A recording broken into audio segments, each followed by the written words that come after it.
the iHEART group in Politecnico di Milano. So he will talk about computational fluid dynamics of blood flow in the left heart. Please, Alberto, the floor is yours. Okay, so can you see my screen? Yes. Yes, we do, Alberto. Yes. Okay. So, good evening, everyone. My name is Alberto Zingaro, and the topic of this talk will be the computational fluid dynamics of blood flow in the left heart. So, blood flow analysis of the cardiovascular system is usually done by cardiac imaging and non-invasive experimental techniques. However, these approaches suffer from a lack of resolution in the spatial and temporal scales. And moreover, they also lack to, let's say, to give a precise quantification of meaningful fluid dynamics indicators as the washy stress. So the computational fluid dynamics stands as a tool to complement such techniques in order to give a fully detailed descriptions of cardiovascular flows, both in terms of physiological and pathological conditions. Moreover, from a computational point of view, let's say that the most studied part of the heart is the left ventricle, while let's say in this project, we would like to develop a mathematical and numerical framework for the numerical simulation of the blood flow dynamics of the whole human heart. So we consider the blood as an incompressible Newtonian fluid, so it will be modeled by the incompressible Navier-Stokes equation, but expressed in an ALE framework in order to take into account for the endocardium displacement. In particular, we also take into account of the presence of the cardiac valves by means of the resistive immersed implicit surface method, which was presented by Ivan Fumagalli on his talk on Monday. Well, basically, we add to the momentum balance equation an additional terms in order to penalize the presence of the immersed surface. So then, in order to derive a weak formulation of the problem, we introduce the infinite dimensional function spaces Vg, V0, and Q, and we adopt a variational multiscale method where a direct sum decomposition of these spaces is assumed, and we also assumed an a priori decomposition of both trial and test functions. So every function can be seen as the sum between a coarse scale solution, which is finite dimensional and associated to the finite element discretization, plus a fine scale solution, which is infinite dimensional, and it will be not directly represented in the numerical discretization. In fact, the fine scale has to be modeled, and for example, they can be modeled through in a quasi-static fashion, like in this way here, where we can recognize tau m and tau c, which are the stabilization parameter, and Rm and Rc, which are the strong residual of the momentum and continuity equations. So the fully discretized form using a semi-implicit treatment of nonlinearities plus a BDF scheme of order sigma as temporal integration schemes reads as follows. And in particular here in this equation, so other than the classical Navier-Stokes equations term, we can also recognize three additional stabilization terms, namely the SUPG, the VMS, and the LES, which models the Reynolds stress term. So I would like to remark the fact that we are using VMS and LES mainly for two reasons. So firstly, to get a stable formulation of the Navier-Stokes ALE risk equations discretized by means of the finite element method. And secondly, to account for turbulence modeling, so in order to catch the typical transitional effects of this kind of flows. So we started by considering an idealized left atrium, which is made of the four pulmonary veins plus the wall and the mitral valve section. In particular, on the mitral valve section, we switch the boundary conditions from natural to essential, so in order to, let's say, to mimic the opening and closure stages of the mitral valve. Moreover, in the inlet section, so we set a Dirichlet boundary conditions, and here, for example, from the plot of his flux, we can recognize the three typical stages of the heartbeat, which are the early wave and the after wave during diastole, and finally the systolic filling. So in terms of displacement, of course, we have to prescribe a certain ALE velocity on the wall. Well, in particular, we can see this as the product among a vectorial function f and a scalar function g, which will depend on time only. In particular, the vectorial function f, which will depend on space, is designed in a way that so the velocity will decrease going towards the pulmonary veins. While regarding the function g ALE, so which will depend on time only, well, we use the volume variation of the left atrium chamber, and we also exploit the Reynolds transport theorem. So in this way, it can be easily shown that the function g ALE is equal to the ratio among the volume derivative and the flux of the function f. So we perform numerical simulations, and here, for example, we can see 4 high-speed jets coming from the pulmonary veins, and they mutually interact in the middle of the chamber. At the same time, in terms of Q criterion, we can also observe the formation of 4 rings coming from the pulmonary veins. So they interact in the chamber, and they started to disintegrate and forming smaller and smaller coherent structures. So basically, let's say, dissipating their energy. Moreover, we also follow let's say a particle that is entering through a pulmonary vein, and we can see that at the beginning the particle basically follow the high-speed jet. But as the particles arrive in the middle of the chamber, it is let's say suddenly pushed down towards the mitral valve, and this motion will be very, very influenced by the let's say the vortex formation and especially from their interaction until it will go out through the mitral valve section. Moreover, in terms of let's say in terms of quantify the blood stasis in the left atrium, which we know may result in the formation of blood clots, we decided to inject in the left atrium a given number of particles in the first heartbeat only, and then we start to count how many particles we have in the chamber at the end of each cycle. In particular, the number of particles is not constant in time, but it is designed to be proportional to the inlet flux. So here we can see the let's say the particles injected in the left atrium, in particular with the color for each single pulmonary veins. And as you can see, so after the end of the first heartbeat, we stop to inject particles and we count how many particles we still have inside. And for this idealized geometry, in this idealized configuration, we can see that at the end there are about the 0.08% of the total injected particles.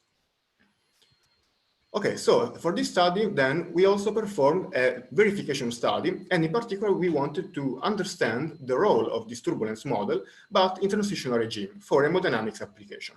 In particular, so we want to compare the quasi-static VMS LES results against the SUPG results. So we generated a reference solution obtained on a verifying grid, and we generated, let's say, two cursor level of mesh. Then, so we performed numerical simulation for 6 heartbeats, and we phase averaged the flow properties on the last 4 cycles, let's say, in order to forget the influence of the initial conditions. So on the left, we can see the trend of the entropy based on the phase averaged vorticity against time. So in this case, we can see the formation of 3 peaks. In particular, we have that this peak corresponds to the early wave, the after wave, and immediately after the systolic filling. So, for example, looking at the first peak, we can observe that this peak corresponds to, let's say, a rapid change among vorticity production and vorticity dissipation. Then, in terms of numerics, we can observe that the numerical solution largely vary with the mesh. And moreover, we can also conclude that no remarkable difference among models can be appreciated. On the other side, we also computed the fluctuating kinetic energy based on the standard deviation velocity. So this indicator is very important for this study since it represents an indicator of transition to turbulence, but also of cycle-to-cycle variations. So in this case, we can see that we have more or less the same peaks, but in this case, they are all after the early wave, after wave, and systolic filling. And especially for the first peak, we believe that this happens due to the, let's say, the uncertain location of the shear layer and of the vertical structure, let's say, where the vorticity gradients might be very high. So also in this case, we can see that the solution largely varies with the mesh. But in terms of models, then we can see that for the medium mesh, let's say that both the results are quite accurate, but the medium VMS LES seem to represent better the fluctuating kinetic energy. And finally, in terms of the coarse mesh, we can see that, let's say, the difference in this case is bigger, but we can conclude that for the coarse mesh, the VMS LES better captures the fluctuating kinetic energy than the standard SUPG stabilization technique. So after that, we moved on, and in particular, so we started by considering idealized geometry and displacement, and now, so we will consider the CFD of the left heart by considering realistic geometry and realistic displacement. In particular, here we will include the aortic valve and the mitral valve by means of the RIS model, and regarding the geometry, we adopted the zygote template geometry. So, regarding the displacement, so the daily velocity to be prescribed at 12, well, we can see it as the sum of two different contributes. So one for the left ventricle and one for the left atrium. In particular, for the left ventricle, we run an electromechanical simulation, and then we extract the displacement on the endocardium only.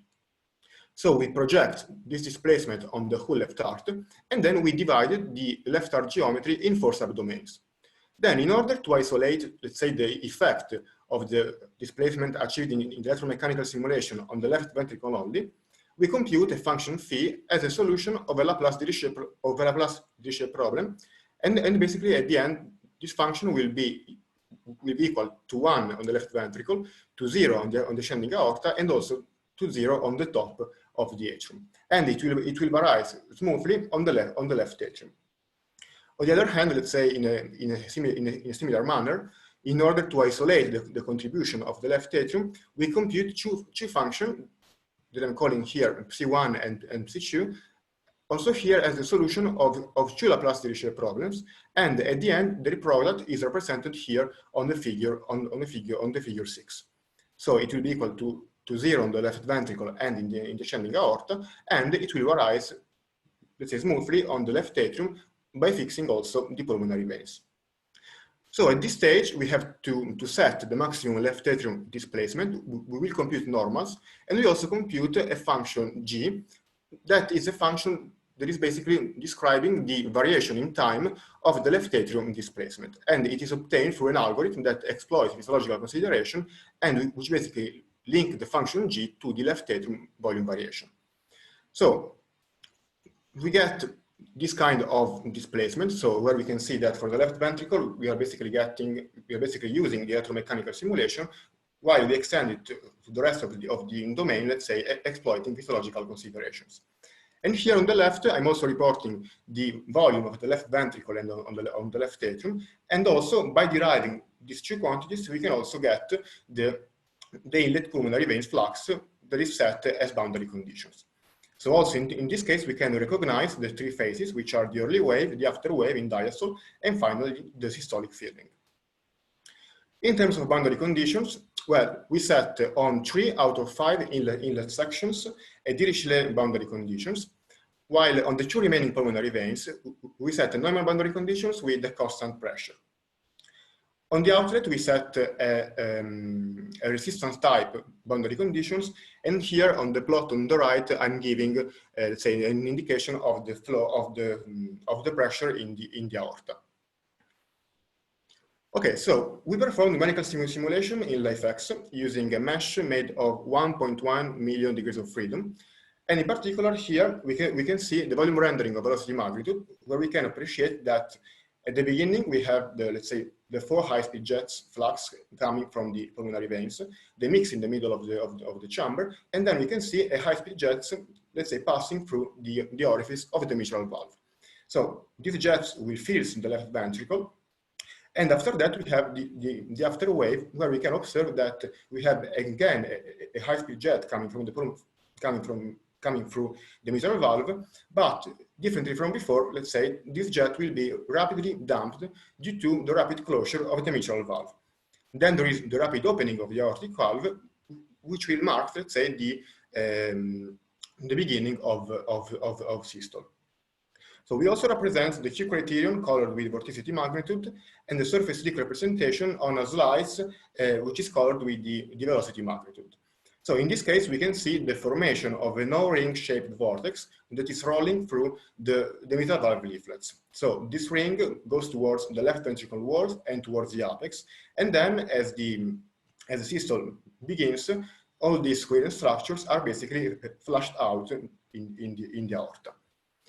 In particular, in systole, we can see a high-speed jets, a high-speed flux that basically impinges the aorta wall on the direction of the non-coronary sinus, and this also results in very high values of washer stress, while in the region opposite to it, we can observe some recirculation region. So to conclude, Our fluid problem was described by the Navier-Stokes ALE-Riss equations, and in particular, we take into account of transitional effects by means of the VMS-LES model. So we performed numerical simulation for thermodynamics of an idealized left atrium, and we also observed that the VMS-LES is more accurate than the standard SUPG stabilization technique, let's say, to catch transitional effects, as for example, the fluctuating kinetic energy. Then we moved on, considering the CFD of the left heart on a realistic geometry using a realistic displacement, which is achieved through an electromechanical simulation of the left ventricle, and then the displacement of the left atrium is obtained through algorithms that exploits physiological considerations. So as future developments, we would like to couple the CFD model of the left heart to a circulation model, and then to include also the right part of the heart in this study, so in order to get a hemodynamic simulation of the whole human heart. So I concluded, and thank you for your attention, and I'm open for questions. Thank you very much, Alberto. So please ask questions in the chat or by raising your hand. I'm just checking now.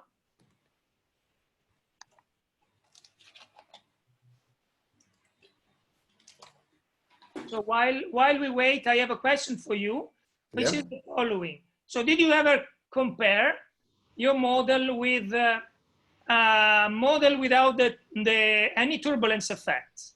And just to let's say quantify the influence of the turbulence model on those very challenging simulations. Okay, so yes, let's say in this comparison, I performed a comparison between SUPG and VMS-LES, but I would say that the SUPG is not a turbulence model, but is more, I mean, we can see it as more as a stabilization technique. So in this sense, we can conclude that the SUPG is not properly a turbulence model. So in this sense, I mean, this comparison is between a turbulence models and a simulation without any turbulence model, but just a stabilization. Okay, okay, thank you. So there is a question from Simone Rossi. Okay. Please go ahead, Simone. Thank you. So thank you for your talk. There's something I didn't understand. I saw that you were performing at the beginning a simulation just on the left ventricle. And then the left atrium. After that, I understood that you were like doing a simulation on the left ventricle, and then you were using like the endocardial surface to prescribe like the motion of the. Is it exactly the same motion that, so when I look at this, at the contraction of the left ventricle, it looked like a little bit different from what you had in the later simulation. Is it really the same, or are there any differences in the way? No, it's actually the same. I mean, the only difference might be related to the, say, to the velocity of these GIFs. But yes, the simulation, I mean, is the electromechanical simulation and then extended to the rest of the domain.